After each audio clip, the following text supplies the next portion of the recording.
Grupo de referência de Jesus, publicanos, prostitutas e devassos, resgate do sentido original da doutrina de Jesus.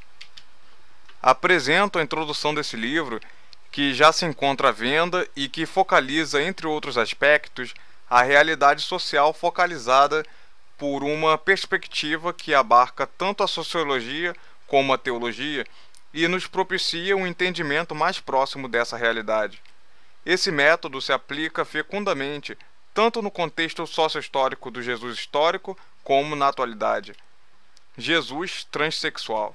O ponto fundamental do movimento social, da doutrina, enfim, da revolução cultural de Jesus consiste no fato dele ter sido transexual. Essa sua condição foi a base que o levou a atuar revolucionariamente como um libertário do gênero, da família e da nação. Não havia discriminação nele, pois ele era transexual. São várias as evidências disso. Na ceia descrita por João, este usa o codinome enigmático de um discípulo a quem Jesus amava e firma intencionalmente que se encontrava reclinado intimamente e diante dos demais discípulos no colo de Jesus e que reclinou-se no peito de Jesus para lhe fazer uma pergunta. Eles não tinham por que se envergonharem do amor carnal entre eles, pois isso é algo de divino. Devassos. É nesse sentido que os teólogos e sacerdotes, fariseus e saduceus acusavam Jesus de conviver com devassos ou pecadores. Este foi um dos grandes motivos do ódio que os religiosos nutriam contra Jesus. Eles achavam que se Jesus e João tinham relações amorosas entre si, então deveriam fazê-las de modo escondido e não devassado. Mas eles não tinham por que se envergonharem, pois a doença discriminadora está na cabeça de quem é homofóbico. Jesus convivia e tinha como grupo de referência afeminados, prostitutas, lésbicas, devassos e publicanos, que são servidores públicos, como cobradores de impostos e guardas nas entradas das cidades. Jesus se reunia frequentemente com o seu grupo de referência em reuniões agradáveis, fraternais, festivas, acompanhadas de farta comida e regadas a vinho. Jesus, Maria Madalena, a prostituta e possivelmente também lésbica, o publicano Mateus e o discípulo que Jesus amava, João, eram membros naturais do grupo. Em razão disto, membros do bloco ideológico, sacerdotes e teólogos fariseus e saduceus, criticavam e tentavam desqualificar os ensinamentos do mestre diante dos outros discípulos e do público presente. Como Jesus estivesse à mesa na casa deste homem, o publicano Mateus, que acabara de se tornar seu discípulo, numerosos publicanos e pecadores vieram e sentaram-se com ele e seus discípulos. Vendo isto, os fariseus disseram aos discípulos: Por que come vosso mestre com os publicanos e com os pecadores? Mateus, capítulo 9, versículos 10 e 11. João Batista veio, ele não bebia e não comia, e disseram: Ele está possesso de um demônio. O Filho do Homem vem, come e bebe, e dizem: É um comilão e um beberrão, amigo dos publicanos e dos devassos. Mas a sabedoria foi justificada por seus filhos. Jesus e Maria Madalena também se amavam. Isto é descrito em livros que os primeiros padres consideraram tendenciosamente apócrifos, quando selecionaram os livros que iriam constituir o cânone da Igreja, pois eles queriam dissimular o sentido originalmente libertário da doutrina e prática de Jesus, mas privilegiar a perspectiva do paulinismo fortemente discriminadora e arraigada tanto na cultura patriarcal como no estoicismo, o fanatismo, castidade e autoflagelação e na ideologia do meio-termo de Aristóteles. No Evangelho de Filipe consta claramente: o Senhor amava Maria mais que todos os outros discípulos e a beijava na boca frequentemente. Miriam é a sua irmã, sua mãe e sua companheira. No Evangelho de Maria, consta também claramente: Pedro disse a Maria: Irmã, nós sabemos que o Mestre te amou diferentemente das outras mulheres.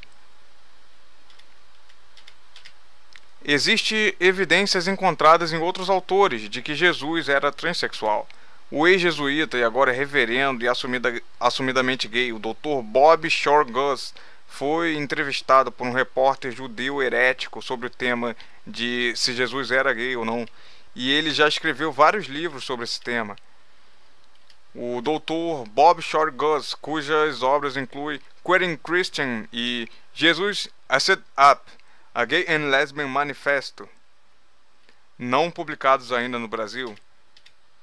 Bob tem um doutorado em religião comparativa em Harvard e cita o caso de Jesus bissexual com Maria e o discípulo que Jesus amava. O Dr. Bob considera que Jesus está, nas palavras dele, muito mais para bissexual do que um homossexual ou heterossexual. O ex-padre Roberto Francisco Daniel, de 49 anos, diz no livro Jesus e a Sexualidade, de sua autoria, de que Jesus pode ter sido homossexual. O paulista e formado em teologia, direito e história, ainda se apresenta como Padre Beto, embora tenha sido excomungado pela Igreja em 2013 por se recusar a negar esta e outras reflexões publicadas na internet. O que é grupo de referência? Essa noção é muito importante para se entender o evento Jesus, o seu contexto de vida e o Evangelho. O grupo de referência de Jesus corresponde hoje ao segmento social, que agrupa LGBT, prostitutas, ativistas feministas e os modernos publicanos, ao exemplo de policiais civis e militares, juízes, etc., que vem lutando contra a guerra do tóxico, ou melhor, contra a criminalização e o genocídio dos mais pobres e de policiais. Assim como esse grupo de referência serve hoje como grupo de referência para muita gente, na época de Jesus ocorria a mesma coisa, ou seja, o grupo de referência de Jesus servia como referência para muita gente, que com ele se identificava. Certamente havia, tanto na Judéia como em todo o mundo naquela época, múltiplos grupos análogos. Em razão disto, o movimento revolucionário de Jesus, de natureza libertária, que foi desencadeado por ele, então encontrou solo propício para se propagar em todo o Império Romano. Grupo de referência consiste em o indivíduo orientar sua visão de mundo e respectiva ação social para o grupo social que ele adota os valores, opiniões, convicções, estando inserido ou não neste grupo. Peter Berger esclarece bem a noção de grupo de referência em seu livro Perspectivas Sociológicas. Localização social do pensamento. Essa noção é outra ferramenta importantíssima para entendermos Jesus.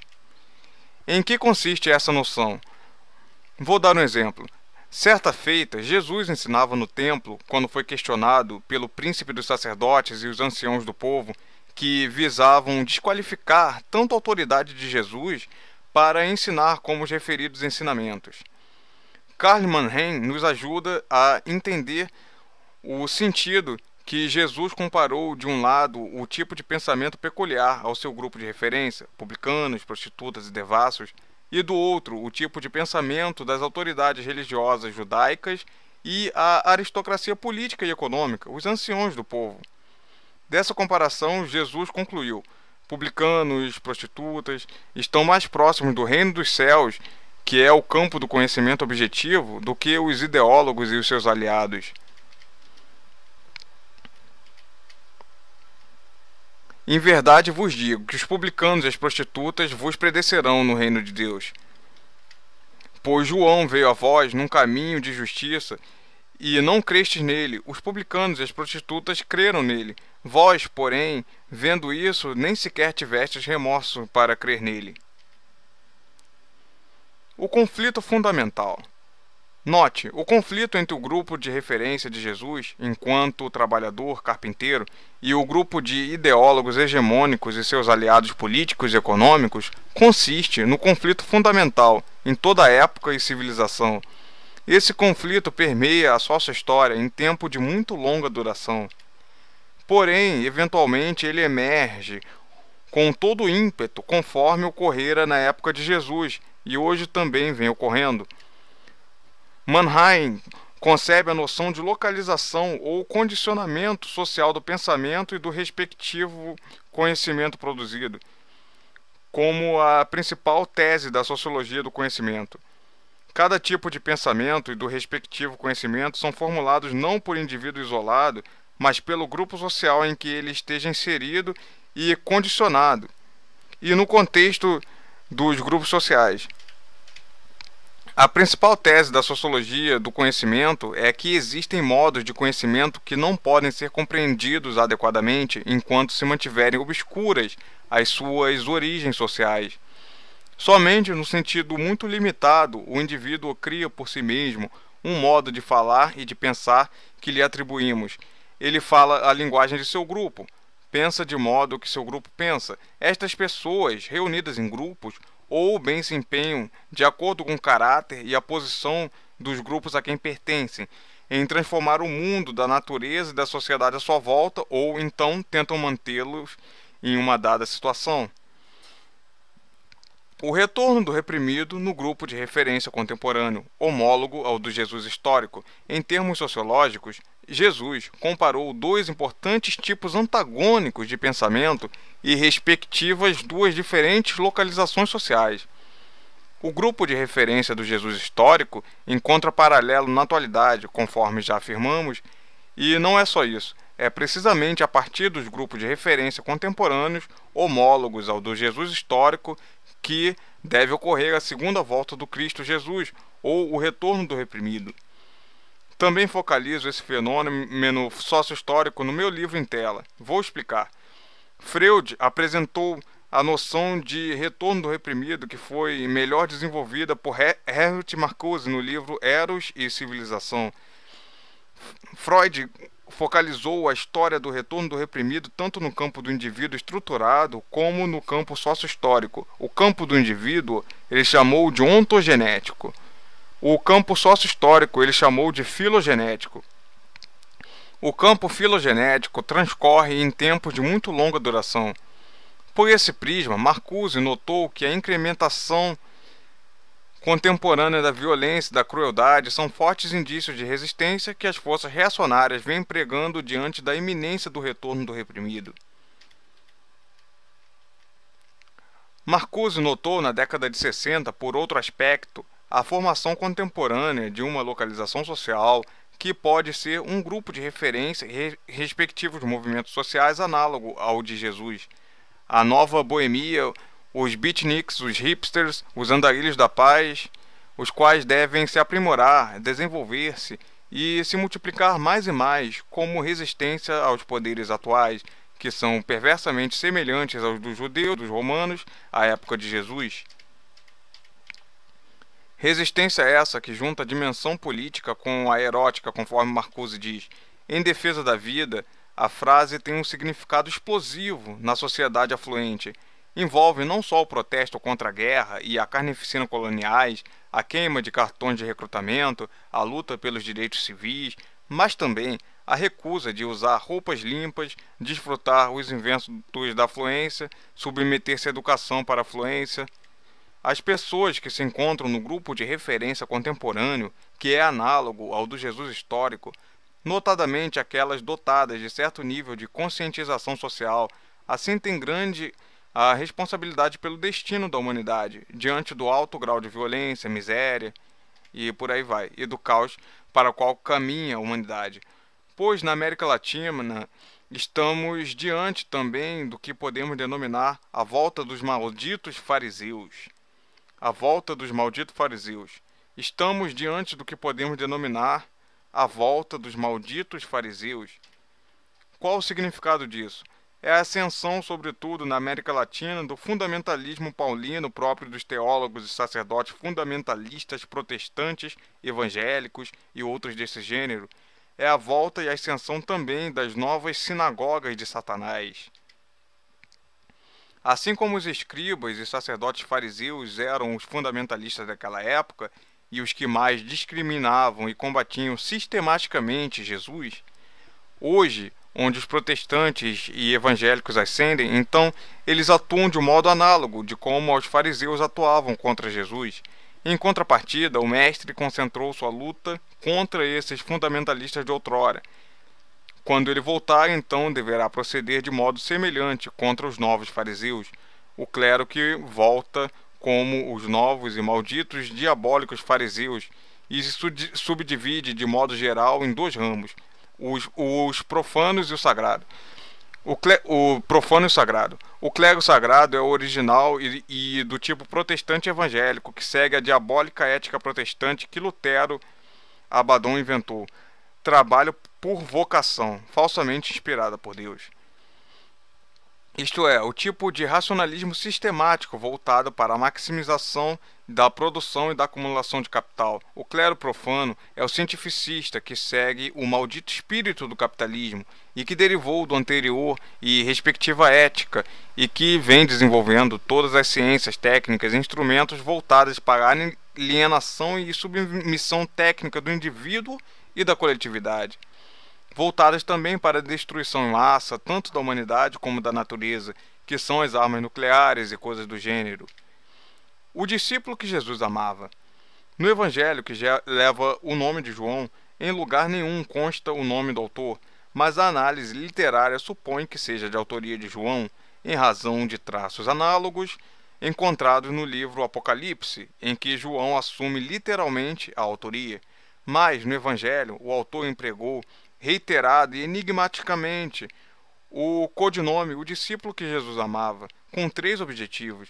Em primeiro lugar, ele objetivou colocar em destaque o fato do autor enigmático e Jesus haverem se amado, inclusive sexualmente, conforme eles demonstram na ceia descrita pelo autor enigmático, João. Em segundo lugar, para fundamentar o enunciado enigmático, cujo significado constituiu em Jesus ter determinado ao autor enigmático, o discípulo que Jesus amava, a missão de permanecer até a segunda vinda de Jesus, para retornar com o Mestre a fim de lhe preparar o caminho. Ao exemplo de João Batista, o qual preparou o caminho do Jesus histórico, isto é, na sua primeira vinda, mas a missão que Jesus atribuiu ao João Evangelista só seria esclarecida posteriormente no livro Apocalipse, em que João Evangelista assume literalmente tanto a autoria e também a missão que Jesus lhe incumbira para exercê-la na ocasião da segunda vinda do Mestre. E assim ele esclarece o enigma do discípulo que Jesus amava, ao qual o Mestre determinara: quero que ele fique até que eu venha. Em terceiro lugar, em cada um dos 6 pontos pelos quais João traça o roteiro do enigma, em cujo primeiro ponto ele descreve e ressalta a cena em que se encontra no colo de Jesus, e no 6º ponto João descreve Jesus determinando em relação ao próprio João: quero que ele fique até que eu venha.